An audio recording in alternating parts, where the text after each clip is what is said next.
Punong-puno ng feels ang much-awaited MQuest Ventures at Jescom Films MMFF entry na Gumburza. Ang isa sa lead stars nitong si Cedric Juan, hindi napigilang maging emosyonal sa special early screening ng pelikula.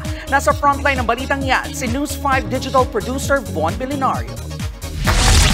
Bumuhos ang emosyon matapos ang special early screening ng MMFF 2003 entry na Gumburza. Ang isa sa lead stars ng pelikula na si Cedric Juan na gumaganap bilang si Padre Jose Burgos, naiyak pa. Siguro after mo panoorin yung Gumburza, hindi mo talaga siya may iwasang maging emotional kung gaano ka-tragic yung nangyari sa kanila at kung gaano siya sobrang relatable pa rin ngayon. So, yung pagiging empath, parang mas lalo mo siya madidevelop.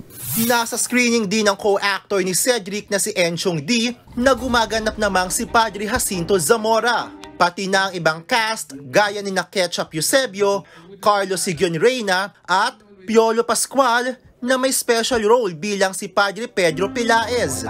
All out din ang support ng big bosses ng MQuest Ventures Incorporated, Signal TV at TV5 with Miss Jane Basas, Sir Guido Zaballero at iba pang executives. Ang mga naunang nakapanood, approve na approve sa quality at mensahe ng pelikula. Mas nag-alab nga raw ang kanilang pagmamahal sa bansa.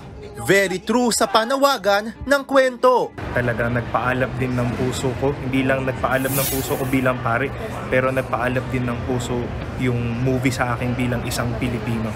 Hopeful naman ng cast na isang kanilang pelikula sa pinakapapatok sa nalalapit ng Metro Manila Film Festival. Sana unahin yung Gumburza kasi isa tong hindi lang regalo namin para sa bansa, regalo namin para sa audience namin, regalo natin to lahat tayong mga Pilipino. Simulan natin na ma-reignite muna yung pagiging Filipino natin para mas ma-enjoy natin panoorin pa yung iba pang mga timelines nang nandito sa mga pelikula nito ng Metro Manila Film Festival. Nagbabalita mula sa frontline, Von Belinario, News 5. Mga kapatid, ito po ang inyong K-Alaman Queen, Kalad Karen.